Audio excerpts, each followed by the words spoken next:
So thank you all for being here. I'm Beth Martin. I'm Director of the Climate Change Program at Washington University, and we at WashU are proud to be hosting this series of climate dialogues with UMSL. And Teresa Coble, my colleague at UMSL, is also here with us today. And so we're thrilled to be able to be hosting these climate dialogues. We started this series back in the spring with a session on Solve Climate by 2030. And it was very well received, and so we've decided to do a series of these dialogues, aiming for 3 times a year, to address issues related to climate change, and energy that are of interest to people in the state of Missouri. So welcome. Today we're going to be talking about energy efficiency in buildings, and I'm going to turn it over to my colleague Claire Santoro, who is the Energy and Climate Data Analyst here at Washington University, and she is going to moderate our panel for today. So Claire, to you. Thanks, Beth. Hi, everyone. I am Claire Santoro, the Climate and Energy Data Analyst for WashU's Office of Sustainability, and I'm thrilled to be moderating the panel this afternoon. Thank you all for joining us.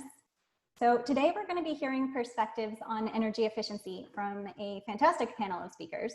With us, we have Michael Collins, who is the Weatherization Manager from the Community Action Agency of Greater Kansas City, Emily Andrews, who is the Executive Director of the U.S. Green Building Council Missouri Gateway Chapter, and Gretchen Waddell Barwick, who's the Interim Chapter Director for the Sierra Club Missouri Chapter.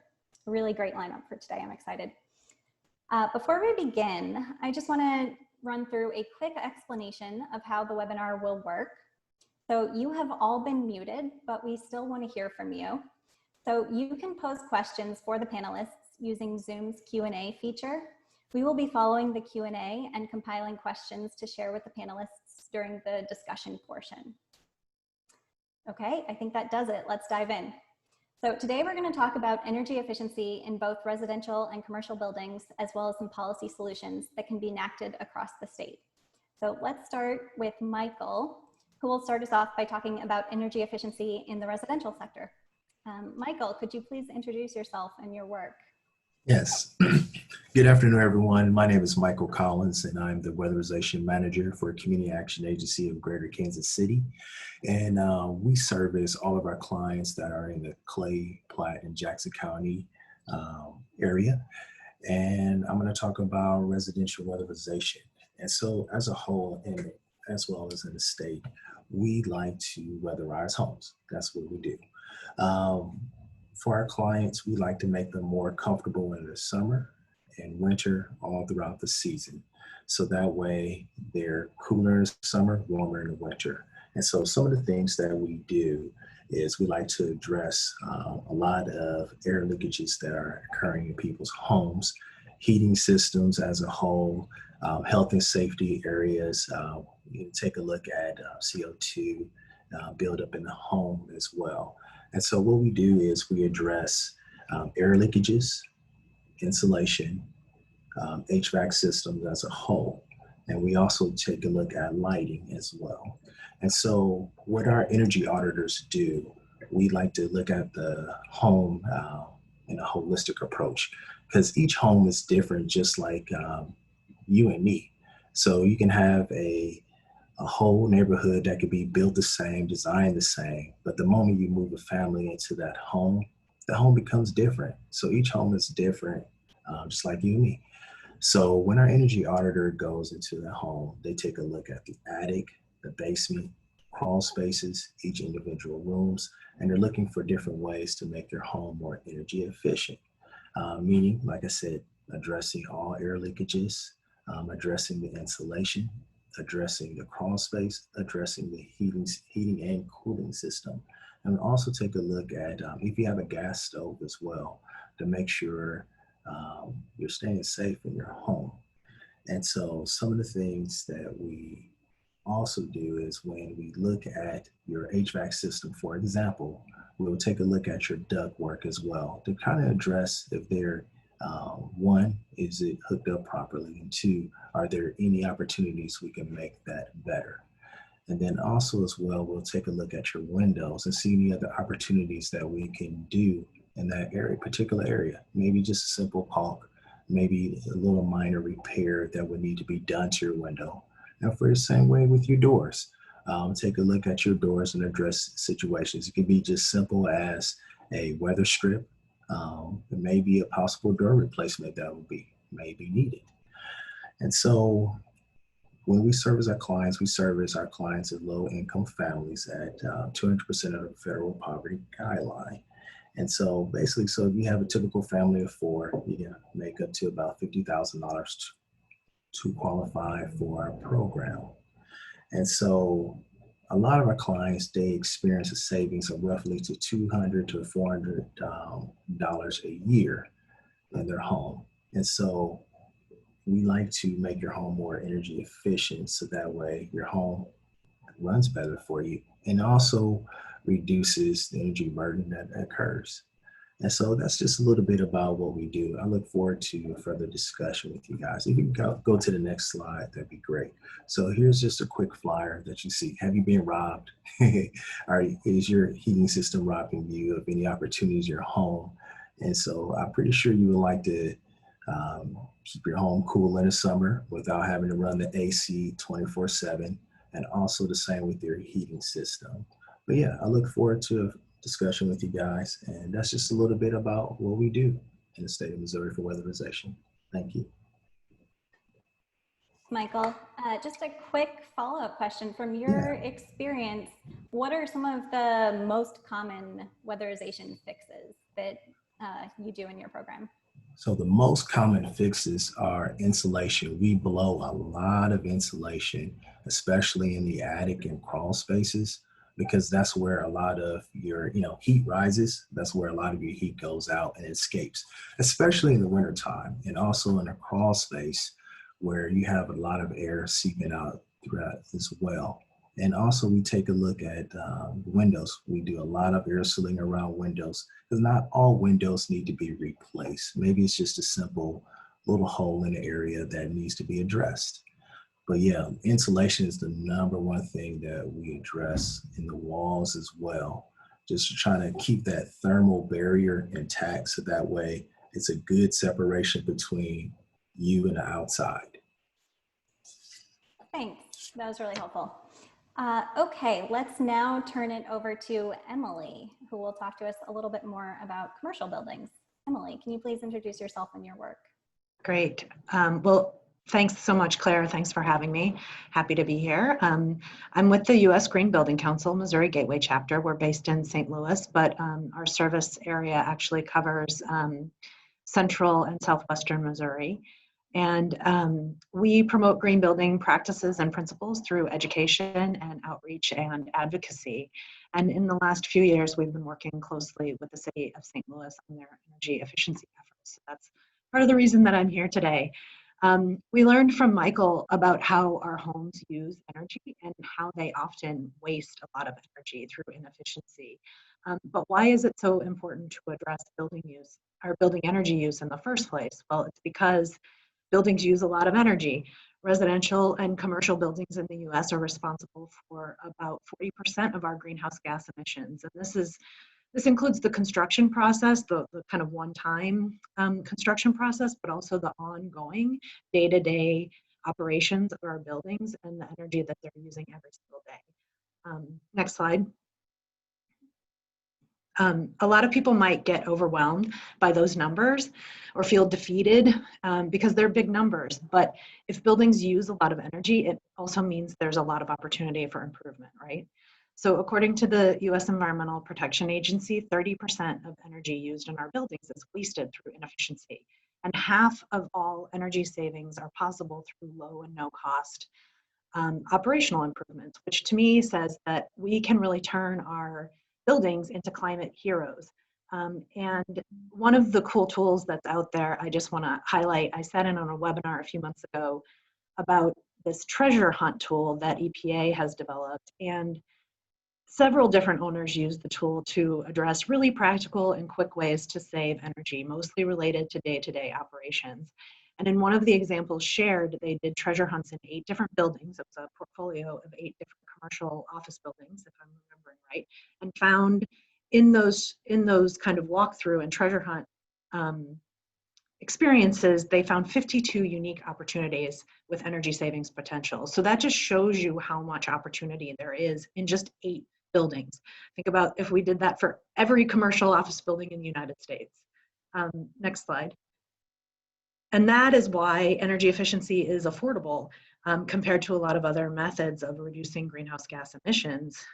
This chart is from the World Resources Institute and shows the opportunity for greenhouse gas emission reductions in the different sectors and the affordability of those measures. So you see buildings on the left, at least my left, I don't know, the slides all look the same to you, and that the yellow orange section is how affordable it is to achieve savings from our buildings in the United. And this is, I think, a global stats, but it would apply similarly to United States.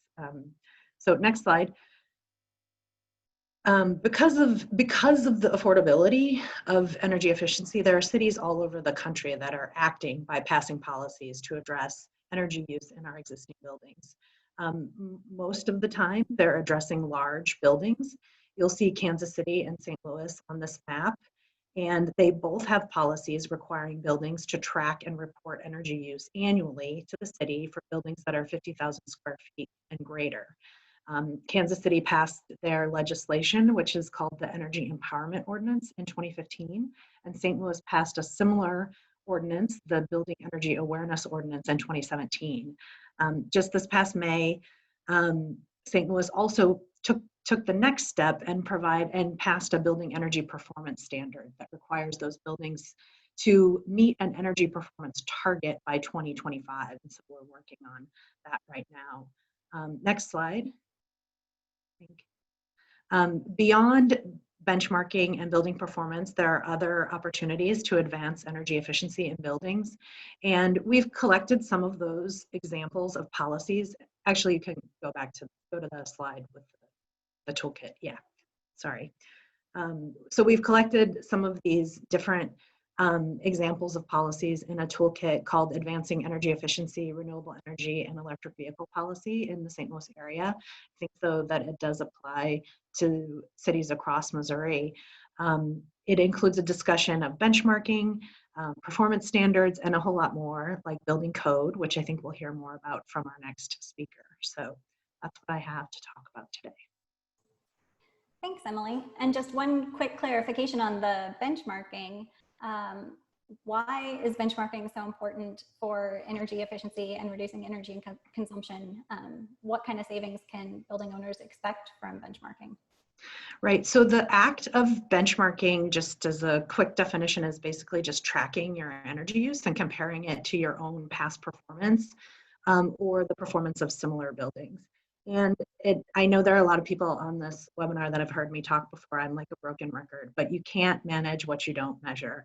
Benchmarking is like wearing a Fitbit for your building, right? You're just tracking what's going on in the building so you can actually then do something about it. The act of benchmarking doesn't necessarily save energy, but EPA through their Energy Star Portfolio Manager tool has shown that buildings over the course of about 3 years have shown to reduce their energy use by about 7% over the course of those 3 years. And in some cities where benchmarking has been happening for many years, like New York City, they've seen a significant decrease in energy use in the buildings that are benchmarking. So we know that if we're paying attention to something, we're much more likely to do something about it. And that's really why benchmarking is the first step. That's great. That's exciting. Okay, so finally, let's hear from Gretchen. Gretchen, can you please introduce yourself and your work? Yes, so my name is Gretchen Waddell Barwick. I am the interim chapter director for the Missouri Sierra Club. We are an environmental organization, and you can actually move to the next slide that gives our little description of what we are. So yeah, we are a grassroots environmental organization. We're nationwide, and we have 3.8 million members and supporters throughout the country. So here in Missouri, we primarily focus on advocacy, and we've been really lucky to work with actually the folks on this call and lots of other folks throughout the state on energy efficiency in buildings. Next slide. The Sierra Club cares about building codes for a lot of the same reasons that my colleagues on this call have already stated. I love it when that happens. So buildings account for a significant amount of the energy that we use in our communities.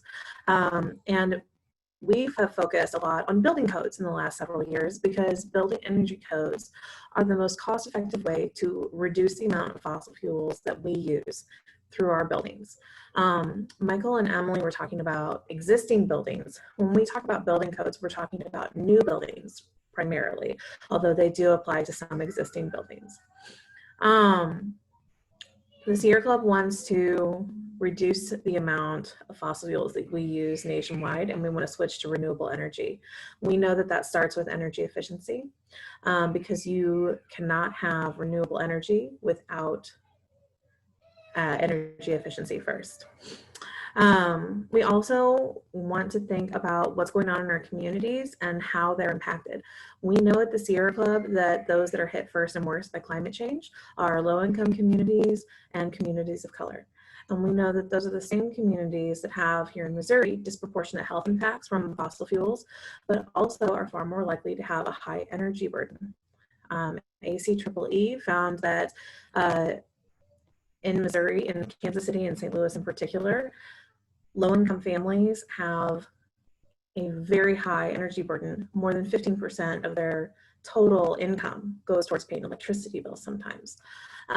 We've also seen other studies where 43% of people who make less than $40,000 a year, which is just about the average family income here in Missouri, sacrifice other opportunities like their health or their education just to pay for their electricity. So we know that by having energy efficient building codes, we can help reduce some of those costs. Next slide. Unfortunately, here in Missouri, we have a little bit of a situation with, we don't have a statewide building code like most other states do. Instead, we have patchworks, which means that it's really difficult for builders to know what opportunities there are in their communities and what the regulations are. It means that it's really hard to change things because we don't have to go through just a state legislature. We have to go through however many municipalities there are in the state of Missouri, at least 80 here in St. Louis County alone.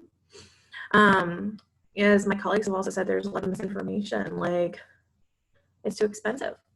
And what we know though is if you build something right up front, then Michael and his team are going to have a lot less work to do later by trying to add insulation to walls, which is incredibly costly and is much less expensive to do right at the beginning of the building. So we've been working with a large number of organizations throughout the state to try to influence legislators and elected officials and ask them to implement strong energy efficient building codes. And here in the St. Louis area, we actually have gotten St. Louis City is at the 2018 level, which is the most recent. And then building code, energy building code, and St. Louis County has the 2015 building code. Both have some minor amendments, specifically surrounding insulation and walls, which is unfortunate, but in 2021, a new energy building code is coming out and we're hoping to work with those communities again.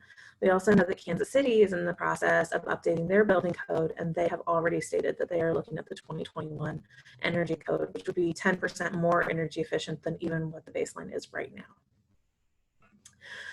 So I'll sort of stop there and allow people to ask questions, but if anyone is interested in getting involved in working with building codes, my contact information is on these slides. And I'll also just say that these are a huge issue in our communities. We actually saw in St. Louis County where we have a lot of special interest groups that are opposed to improving building codes in municipalities that actually took a huge piece of the recent election in St. Louis County. And we were lucky to have the support of County Executive Dr. Sam Page and County Councilman Kelly Dunaway to stand up to those special interest groups and do the right thing for our community.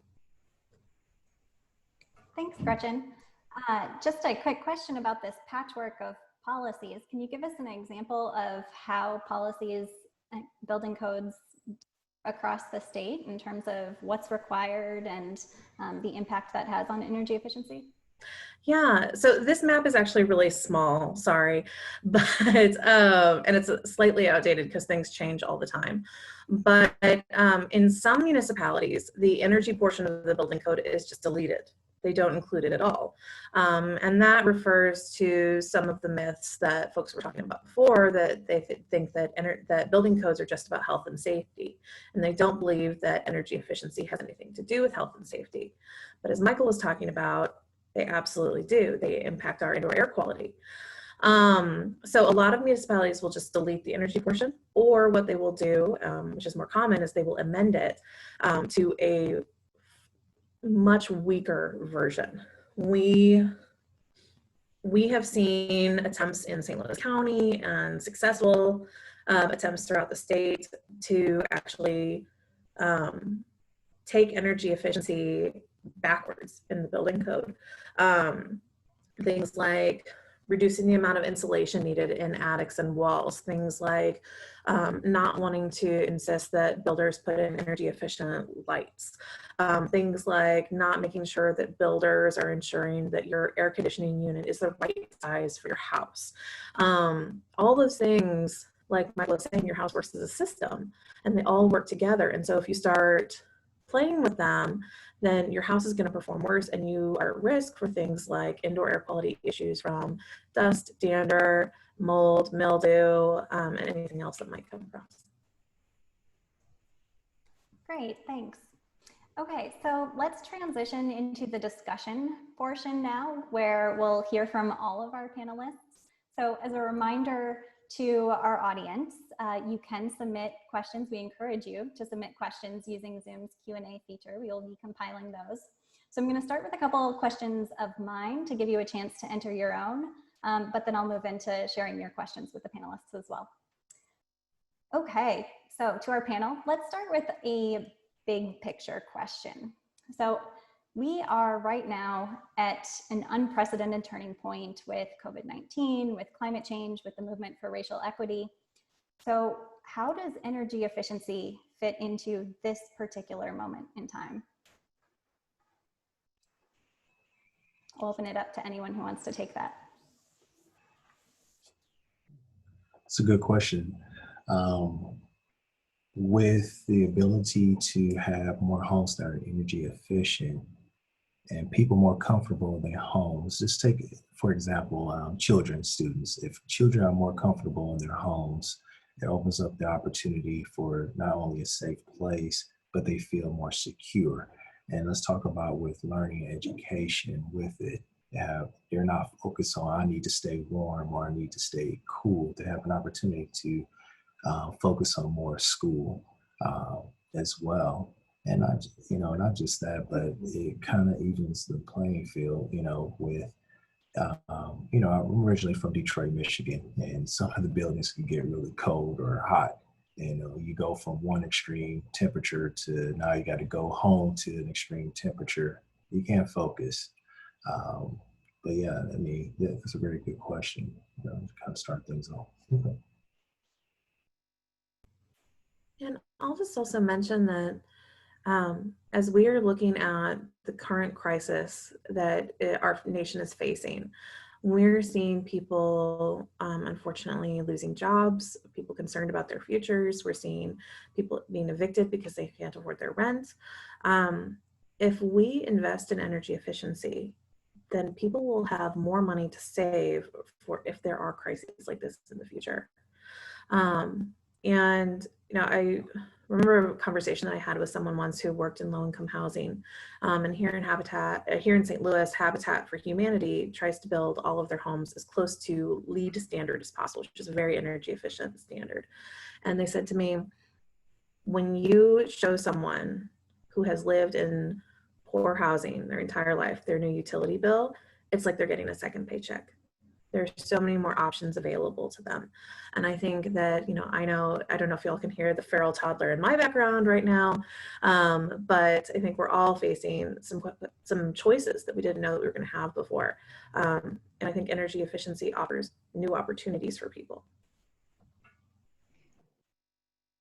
I'll just jump in with one last point. I think that there is enormous opportunity around job creation and sustaining jobs in the energy efficiency field. In fact, I mean, until the pandemic hit, it is one of the, it's a good paying job opportunity. I mean, Michael is lucky enough to work in that field, and he has a lot of colleagues doing weatherization, but there's a lot of opportunity, especially when you start putting policy in place that drives people to make improvements in their buildings. So it's not just there's a lot of opportunity in day-to-day operations, but your heating and cooling systems, your lighting, all these different things that will need to be upgraded that use energy and can use it more efficiently.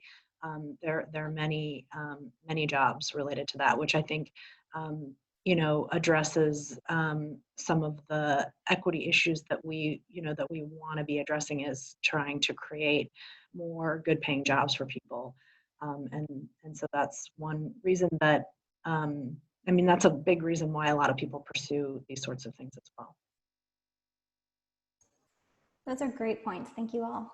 Okay, we are getting some questions in. So one question that we've gotten is about raising awareness around energy efficiency. And I think that's a great question, because energy efficiency is a really important part of the solution to climate change, but it's not exactly the most exciting or eye-catching topic out there.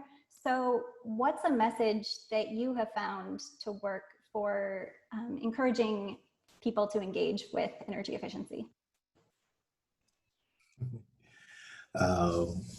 One of the things I say is, what can you do with an additional $400 in your pocket right now? It's a simple question as that. Hey, I have clients who go from a $350 bill down to a $100 bill. What can you do with the extra money that you will save in your home? What other expenses can you either pay off or add additional funding or funds to that with the savings that you have in your home? Do you want to continue to adjust your heating and cooling system constantly, or do you like having at a regulated temperature and know that you don't have to keep constantly making adjustments?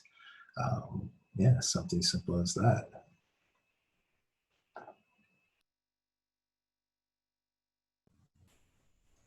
I agree, Michael. I think that when you talk to people about the cost savings associated with energy efficiency, but also that, we've actually found that if you build a home correctly, even if it costs a little bit more upfront, sometimes your mortgage is actually going to be lower than if you were to build sort of a traditional home or an older style home, because your utility bills are going to be so much lower.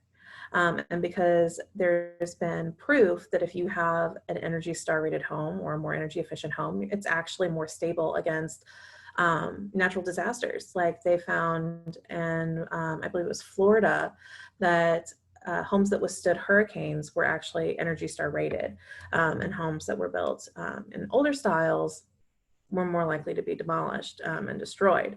So I think that once you start sharing with folks that this is an investment and that this is something that actually puts money in your pocket, that's huge. I'd also say that I don't think enough of us think about where we live and what we do every day and how it impacts our health and our bodies. And when you start talking about the public health impacts about where you live and what's in your home, and when people learn that even like state-funded health facilities will actually support coming and getting an energy audit in your house to improve your indoor air quality, and that will help your asthma or your heart disease or your respiratory illness in some way. I think that that's when people start to really put together that this is not just something that's going to put a little extra money in your pocketbook, but also something that could potentially save you.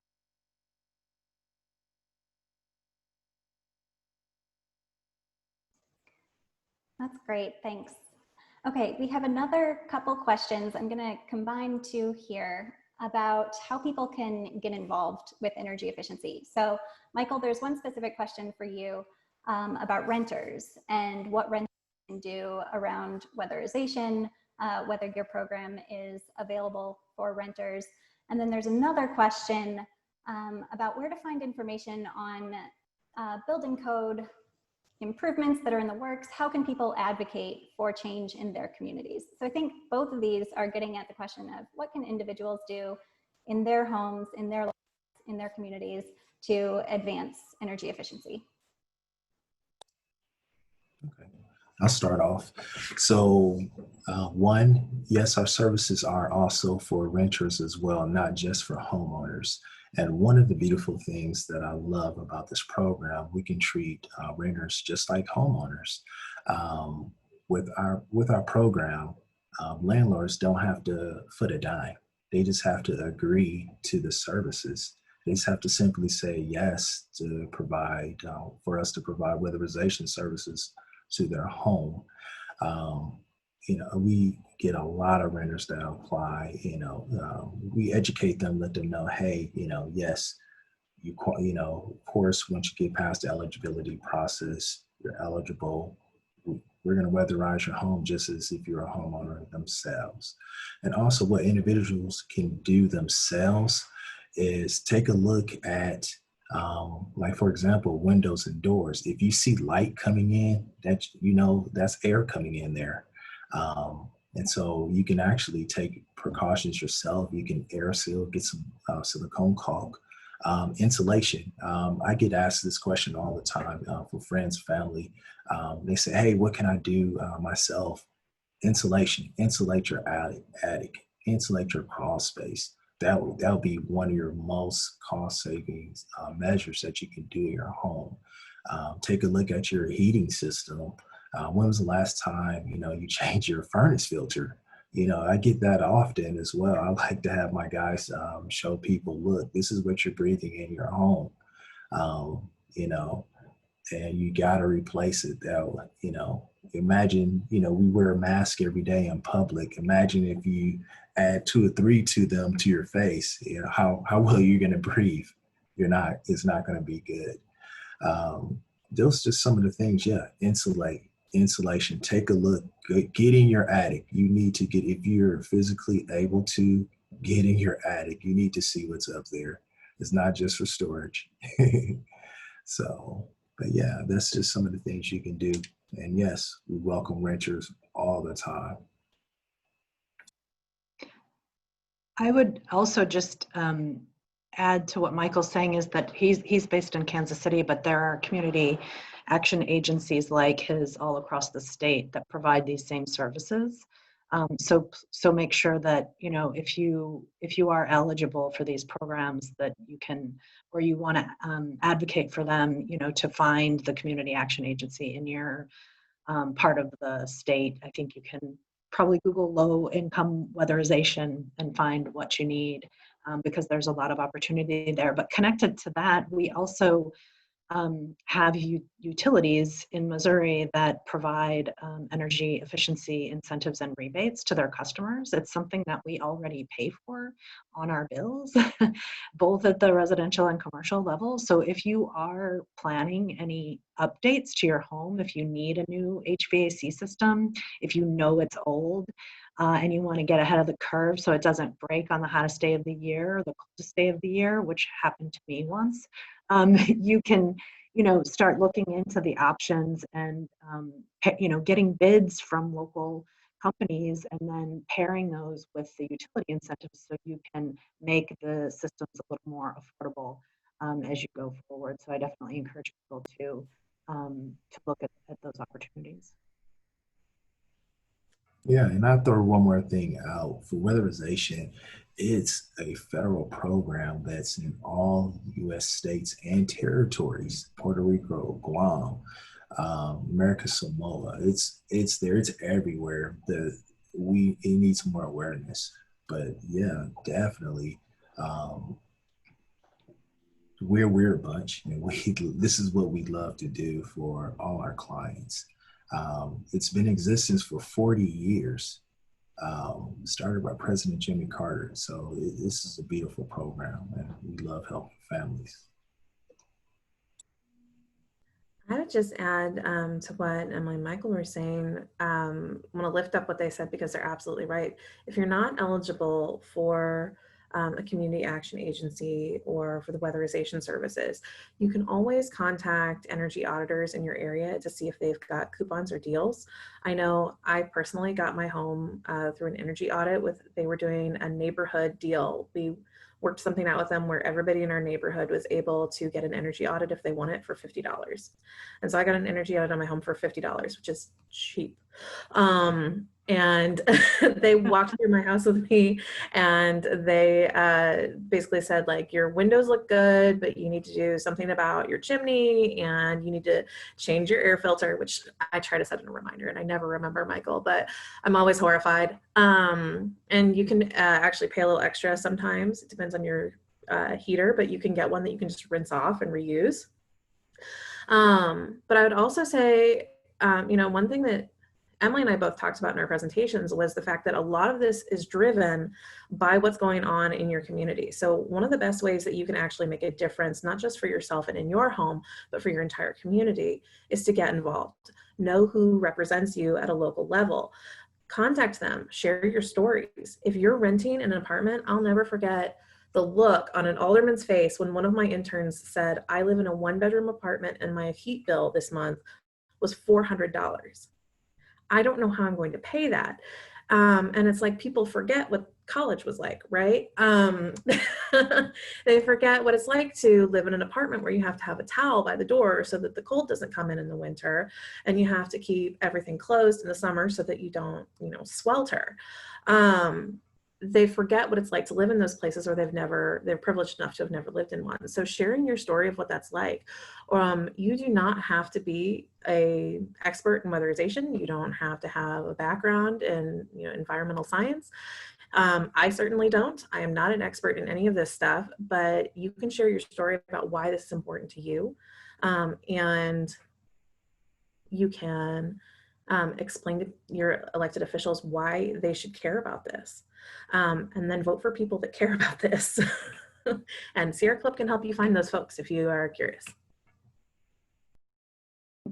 I'll just throw one more thing on about that engagement piece. I talked a little bit about the advancing energy efficiency, renewable energy, and electric vehicle policy toolkit that we recently put together with support from Washington University and Bloomberg Philanthropies, and that will be available to folks. It's a great tool for advocating for policy at the local level, because it outlines like what's already going on in St. Louis or other parts of Missouri, or even other parts of the Midwest, and examples of policies where you can learn more. I think one of the questions maybe that I'd kick back to Gretchen is on how people find out what is going on with building code in their local jurisdiction. My advice is you just need to ask at your local jurisdiction and find out what the process is. Or call Gretchen, right? Call Gretchen. I'll just say with building codes, a lot of times this is something that gets talked about before anything goes public. So from the casual observer, it will look like all of a sudden the city has decided to adopt a building code, and then within a week they have one.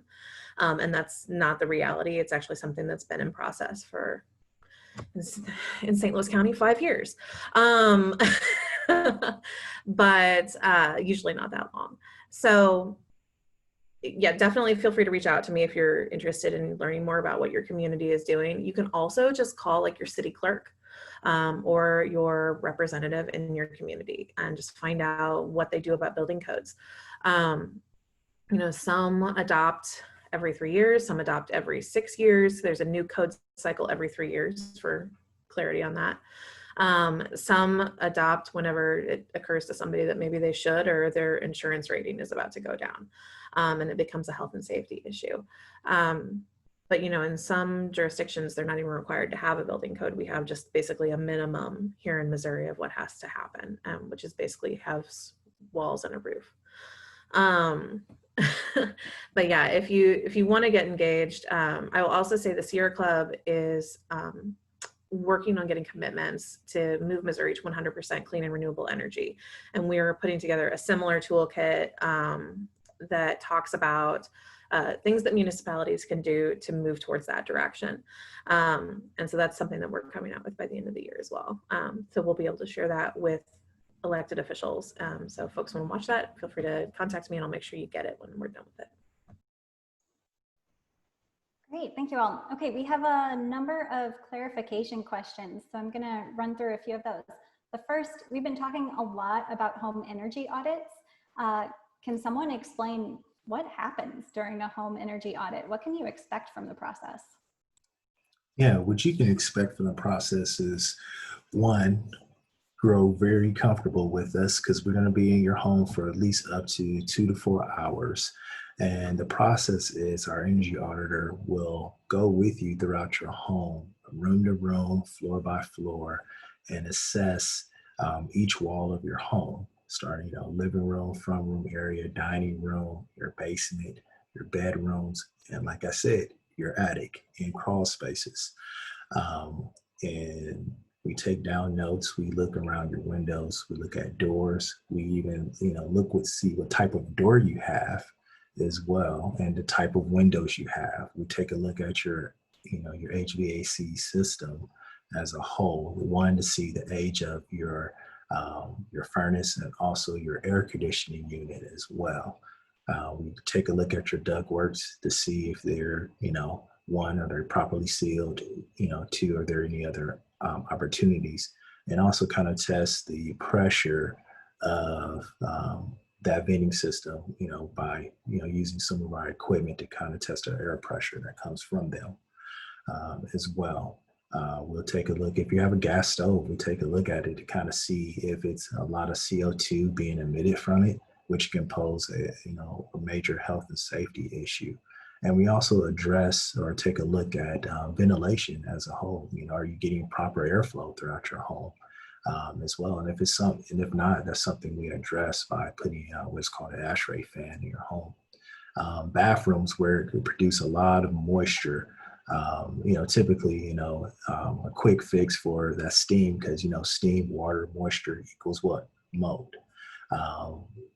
That's where, having a good either bath fan or some type of ventilation, because I doubt you want to take a shower with your window open in the middle of winter just to let out moisture.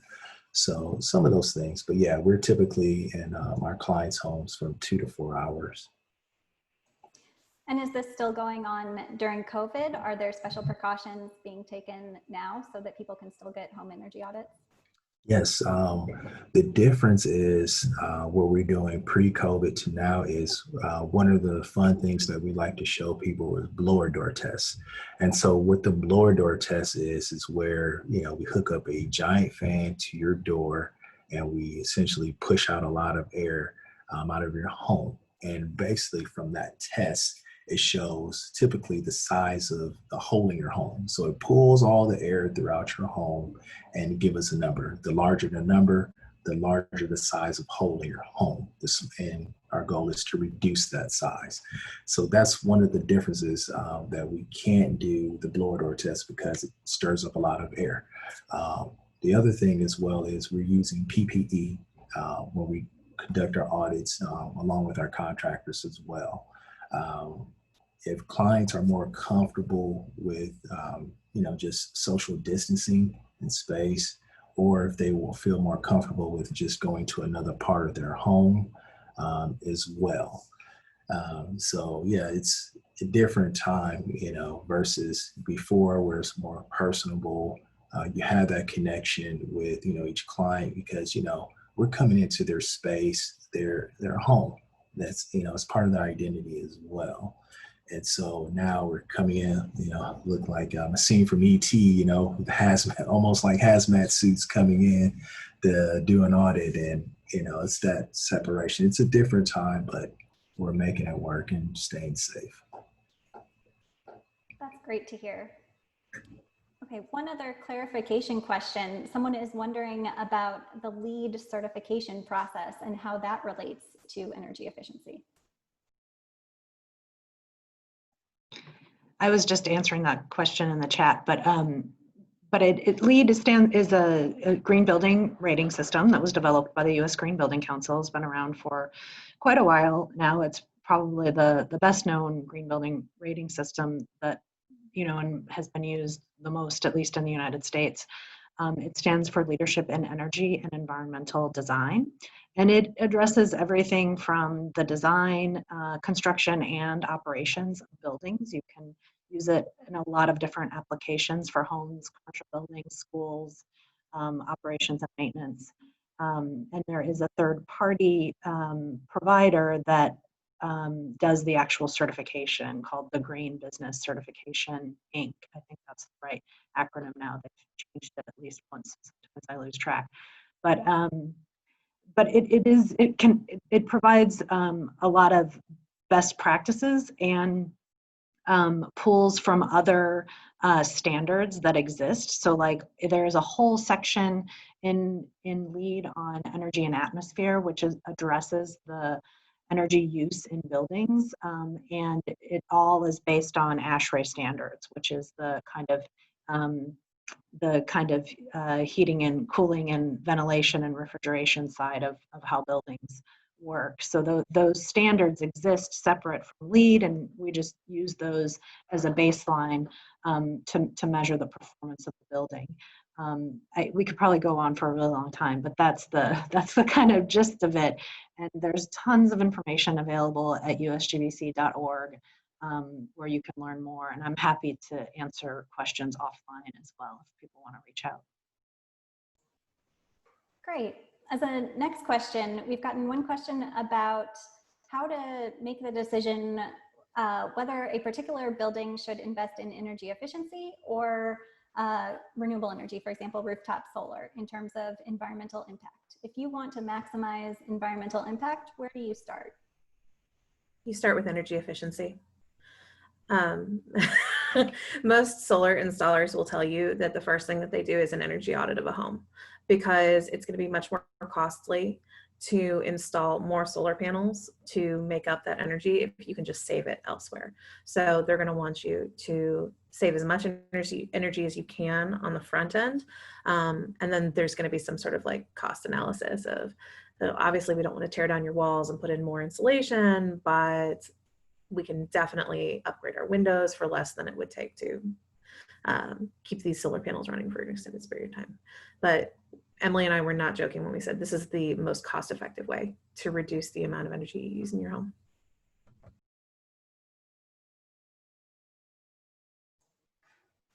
Great, thanks for that. So we've gotten one question, which is a little bit specific. What is one thing energy service providers can do to help each of your organizations reach your goals? And I think I'd like to broaden that a little bit to have each of you talk about what are the biggest roadblocks that you see in your work, and how do you see those roadblocks being addressed?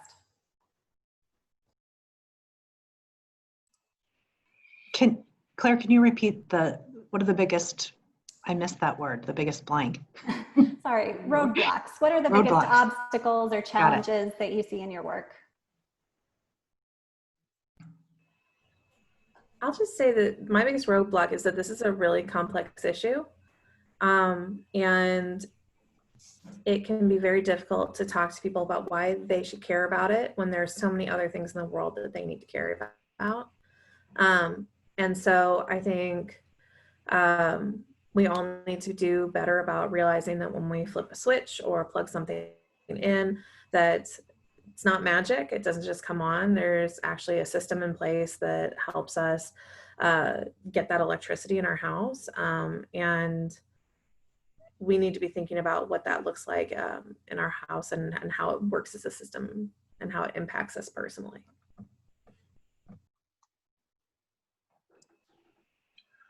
I would say some of our roadblocks are some of the things that we can do in the home and some of the things that we can't do in the home.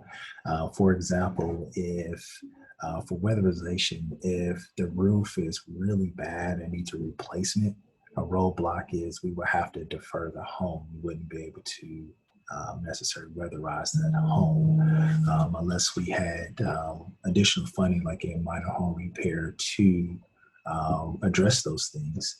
And that's something that we're constantly working on as well. In regards to like energy providers, our local electric company, Evergy, and also Spire Gas, they partner with us and also provide some funding to help us with weatherization for our clients. Because the overall goal is to make client, one, more comfortable in their home, and two, make the home more energy efficient. Three, lower their utility usage, which lowers their energy burden, which lowers their costs. And so, but yeah, there's certain measures that we can address that we would like to that would defer the home. So I think there are a lot of barriers to addressing efficiency. I think one in Missouri is often the low cost of energy, which I think we're really lucky that energy doesn't have a super high cost for most of us, but it also makes the payback period longer. So if you have to invest in new equipment or insulation or something like that, it can take a while to pay that back with lower energy bills. And in other parts of the country, that barrier doesn't exist quite as much, where they have higher energy costs. So it's kind of like you like the low energy cost, but at the same time, it doesn't incentivize us to take action to reduce our energy use.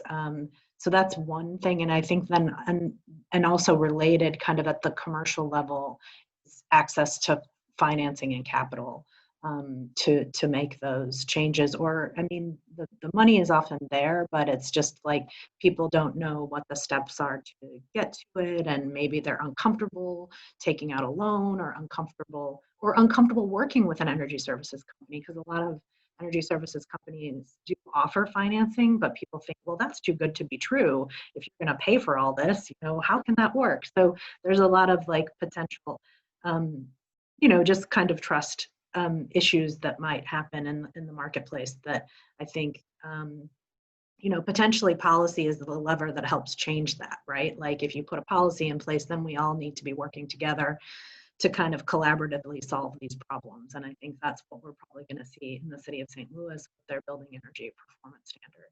So lots of different opportunities there. And I'd just like to give a quick shout out to Ameren, working with the Midwest Energy Efficiency Alliance. They created what they're calling a codes collaborative. And Ameren actually doesn't receive anything back for this, but they thought it was important enough to teach builders and contractors and codes officials about building codes and how to look at homes and how to inspect them and make sure that they're being built correctly. So they actually provided a series of, I think it was 4 trainings last year, and they were going to try to do 8 this year before we had a global pandemic across the state and Ameren territories. And we actually were able to pull in a lot of folks that we'd worked with across the state who were codes officials, who knew builders, and actually educate them so that builders got really good information about how to build homes to new standards, which is something that they don't often get to experience, and they got to do it for free. So that was, and it looks like Teresa just put some information about it in the chat as well, if folks are interested. Great. I wanted to follow up on a point you brought up, Emily, which is one of the unique challenges in Missouri is the low cost of energy we have here. And so I'm wondering, particularly from Michael and Gretchen, are there particular challenges or opportunities unique to Missouri that you see in your work compared to other parts of the country? Does the environment in Missouri make it more difficult, or in some ways maybe easier to work on energy efficiency? I'm going to say on our end, or I would say on our end of the state, it's a little bit easier. It's unique. The overall goal as a whole as a state is to make it more energy efficient for our clients. It's easier. There are some stipulations on some things, but it mostly goes into the client's home, with the type of, not necessarily the type of home, but like I said, if it's like a bad roof, or just like if it's a foundation issue, those type of things, which creates more of a barrier. But as a whole, the state works very well with our program and clients as well. I know, nationally, federally, there's, each state is different. Obviously, of course, each region. But yeah, for us from Missouri, it make it quite easy for us to help our clients and give us a good opportunity. It's just, like I said, some of the things in the client's home where we can and can't do. From our perspective, it's a bit harder actually than other states. The way that the Missouri Constitution is written, it would actually require a constitutional change to have a statewide building code, which is why we have the patchwork system that we do right now. I would also say that the environment has become very politicized nationally, and here in Missouri, that's very true. So it's very difficult for us to work at a statewide level on some environmental issues. And the patchwork system that we have with building codes means that we have very limited capacity. We actually will have people contact us pretty regularly and say like, oh, my city is updating their building codes. And we can only provide a certain amount of assistance because, we only have so many people and only so much time. And so I would say the patchwork system actually makes it a little bit harder for us to get the work done that we need to get done. And it also means that instead of having 263 people to convince in Jefferson City, it's more like probably a couple thousand throughout the state that are involved in all these municipalities that we would have to convince to try to change votes. And we don't even know who all those folks are when they meet. And so it's more difficult for us working in Missouri with building codes. I would just throw out, though, related to building code and the local level is, while it is a little overwhelming and complicated, it does allow you the opportunity to get involved at your local municipal level, especially if you have some level of knowledge or expertise or have access to that. I mean, there are, St. Louis County has a building code commission that gets appointed by the, by the county, and that's where we have an opportunity to get engaged and really make a difference. And there are those kinds of boards and panels and things like that at the local level where people can get engaged, whether it's related to building code or other kind of sustainability or energy issues. So there's a, that disadvantage in Missouri also allows like a super local opportunity to be engaged and advocate. So. Definitely a silver lining. You're right, Emily. And there are professional organizations like Emily's and like American Institute of Architects, for example, that have members throughout the state where you might be able to contact them to be able to get some of that expertise that Emily was talking about. And there are energy auditors also across the state where you could get some information. And you're absolutely right that like having that personal connection to what's happening in your actual community is really empowering and a great way to get involved in what's going on. That's great. We have another question about engagement. So I think we'll follow up with that one. This one about specifically talking to landlords or others who may not necessarily see the benefit of energy efficiency. How do you make the case? How do you get your landlord on board with energy efficiency? For me, I say, hey, do you want to raise the value of your home, of your property? Simply as that. You want to make your property more valuable by making it more energy efficient. Another thing that I say is, okay, if you're stuck with the cost of that heating and cooling, wouldn't you like to save an extra $1 or $2 if you need to keep, if you have to pay, since you're paying for it, or if you had to pay for it, why don't you want to save additional money heating and cooling that home or that property per se? And usually landlords are on board with it, or, like I said, another pitch, I'll say, hey, I can help you raise the property value of the property at zero cost to you. Why wouldn't you want to do that? So.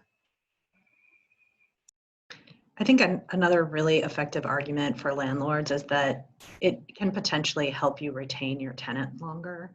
And I think it's fairly common knowledge that, I mean, if you're constantly changing your tenants over and over again, you're losing revenue, rental revenue, because there's, you know, going to be a time when you won't have someone in there and you're not getting rent from them. So the longer you can keep someone in your units, the better off you are as a landlord. And I think that's, I've heard that argument made by a couple of different people. And I think that that works at the commercial level as well as the residential level. It's expensive to turn over, you know, tenants. So.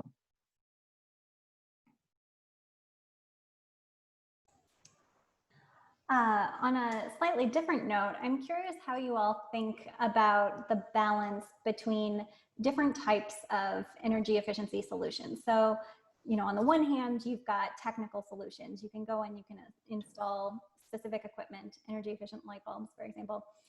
You've also got behavioral solutions, asking people to change how they use a building. And then you've also got the policy solutions that we've been talking about, building energy codes or performance standards.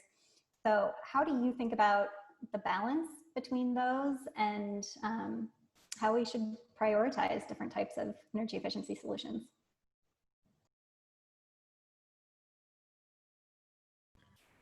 Well, they all work hand in hand, right? Which is, I appreciate the term balance. But obviously we prioritize the policy aspect because we feel like we can reach the largest number of people and make the biggest impact. But it also means that we have to be really thoughtful of not just passing a policy, but then making sure that it's implemented and following up. So that's something that we do, and it's sometimes two different groups of folks that we work with to make sure that that happens. But, you know, I've heard a number of people say that, you know, they can build the most energy efficient house in the world, but if somebody walks into it and decides that the air conditioning needs to be set at 60 degrees all summer and 90 degrees all winter, then you're just not going to get the same benefits. So I do think that there's something you didn't necessarily mention, which is, again, that public education aspect. I don't know if there are folks like me on this call that are sort of like mid-30s, but I'll never forget being in like elementary school and they showed us a video of this little kid brushing his teeth, and in the window you see this pond going down, down, down, down, and there's a fish, and he calls the kid and he says, "Turn off the water." And that's something that obviously has stuck with me my entire life. And so thinking through how your actions are impacting other people, I think, is a lesson we need to be teaching folks from a really young age. Agreed. I agree with that. Definitely education is one, especially with younger generations as well, because it makes them more aware of their energy usage overall. You know, obviously some of the rules: turn off a light if you're not in it, turn off the water if you're not using it. But some of the things that we do when we do our energy audit, we're just kind of looking to see how clients are just living in their home and kind of addressing some of those different things. Yeah, I mean, each home, you know, like I said before, is different, just like you and me. If your comfort level is at that 60 degrees year round, you know, or if you're at a constant temperature, we take a look at those things and kind of assess from there. Yeah, you have, you know, folks who would turn off, you know, particular systems at each time just to save a penny or two. But yeah, it really comes down to each person, each individual. But yeah, education is key.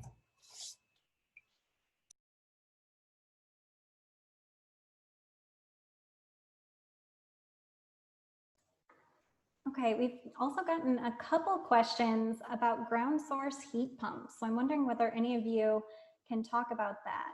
What is the current financial and regulatory climate?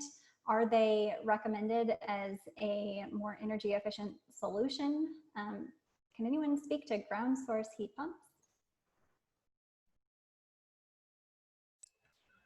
Honestly, I'm not too familiar with it that well. Um, that's crossing into like the geothermal heating and cooling type deal. And with it, it's very expensive to do, and you're putting a lot of equipment in the ground itself. Um, if we're talking about like something along the lines of geothermal, it's very expensive to do. Yes, it can save and help with efficiency, but that's a lot of hardware going into the ground. Um, yeah, but yeah, that's a different territory that I'm not too comfortable with as well. The the ground source where you would be putting in some sort of well or loop, to take advantage of the consistent temperatures of, what's underground, which is, cooler in the summer and warmer in the winter than bringing outdoor air into your building. That's kind of the, what we're talking about there. It is a very expensive upfront cost. There was at some point during the previous stimulus funding some incentives at the state level in Missouri actually, but those don't exist any longer. So that's that is the shift there. But there are air heat pump systems that do work on outdoor air as well, and those are usually electric, and they can be much more efficient but do often have a higher upfront cost as well. So that would be something to consider if you're looking, potentially the utility incentives might be able to help with that. Great. Just a note to our audience that if you do have any additional questions, to go ahead and put them in the Q&A. We're running a little bit close of time, and if questions taper off, we may end a few minutes early. So if you have burning questions, go ahead and put them in the chat. One more question I have for our panelists, kind of thinking ahead, what is something that you see that inspires you or excites you about the state of energy efficiency in Missouri or elsewhere? What do we have to look for?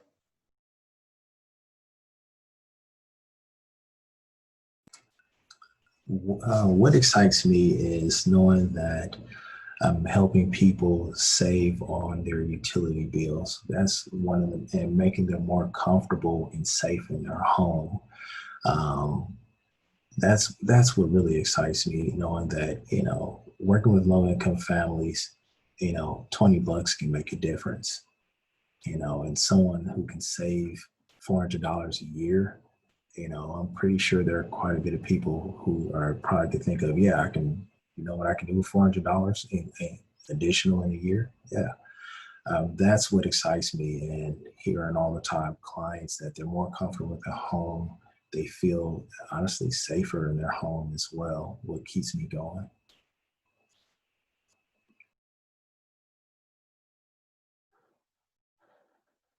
Well, I would just say that one thing that I'm really excited about is seeing the implementation of the city's building energy performance standard, the city of St. Louis's building energy performance standard. I think we're going to learn a lot from that implementation. I think we're going to see a lot of innovative ways to address building energy efficiency. I think we're going to see the creation of a lot of jobs, and I think hopefully better buildings for a lot of people, not just commercial office buildings, but this applies to multifamily residential as well. And so I think there are going to be a lot of best practices that we can hopefully spread, throughout not just the city of St. Louis, but the whole region and even the state. And, maybe we'll see come on board next, and Columbia and Springfield, and then we'll be one giant efficient state. It would be awesome. I am seeing so much, I'm gaining so much hope from the amazing levels of citizen engagement that I am seeing across the state.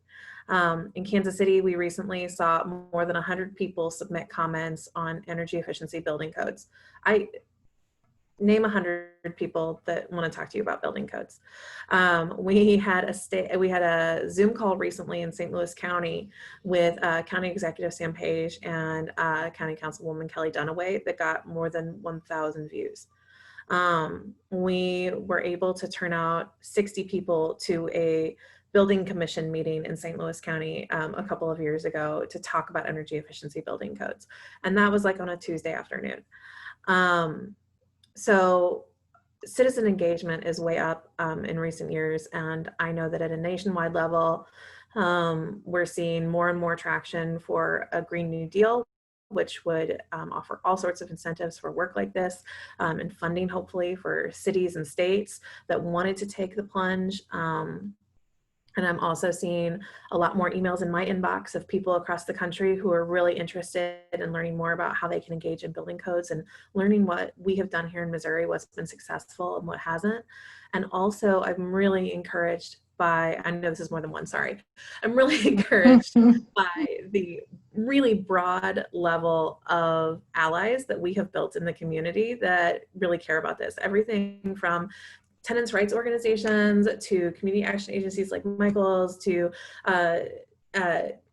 professional organizations like Emily's. So not just your, typical environmental organizations talking about this, not just people who have a background in engineering science, and then a lot of like consumer advocates and people who are on the ground in their neighborhoods talking about why this is important to them. So that community and that civic engagement piece, I think, is really increasing, and I'm so excited to see it. That's really great to hear. Thank you all for ending on such an optimistic note. That's really neat to hear that there's a lot happening in this space and a lot to look forward to. So I haven't seen any other questions come in. So I think at this point, we're probably going to wrap up. Thank you to all of our panelists. This has been great. I've learned a lot today. I think we all have. So I'm going to turn it back over to Beth for just a minute to wrap things up. Thank you all again. Thank you, Claire, and thank you all the panelists. A quick question, did we get the question about cleaning air ducts answered? Just making sure Yes. I didn't miss it. Did we get that one answered? Yes. Okay, I've been multitasking on my end, so just wanted to make sure. So again, just thank you all for being here. As I had said earlier, this is the second in of our Missouri Climate Dialogues. Our next one that we plan to host this fall, we'll be highlighting and sharing with the community what's going to happen during a Midwest Climate Summit that we're going to be hosting virtually over the course of the fall with universities and cities and NGOs and people all across the Midwest to think about how we can work collectively to advance climate action. So we're excited to be able to use kind of this climate dialogue as a way in which to share with the community some of the broader community in Missouri, some of the conversations that are happening there. I also wanted to open it up. If you have an idea or something you'd like us to talk about or to bring to this format, please just send us an email to climatechange@worcester.edu, and we'd be happy to consider that. And again, thank you so much for all of you, all of our presenters for being here and sharing your information, and all of our attendees for your excellent, excellent questions. And I hope everybody was able to learn something and take something away from the webinar today. So thank you all.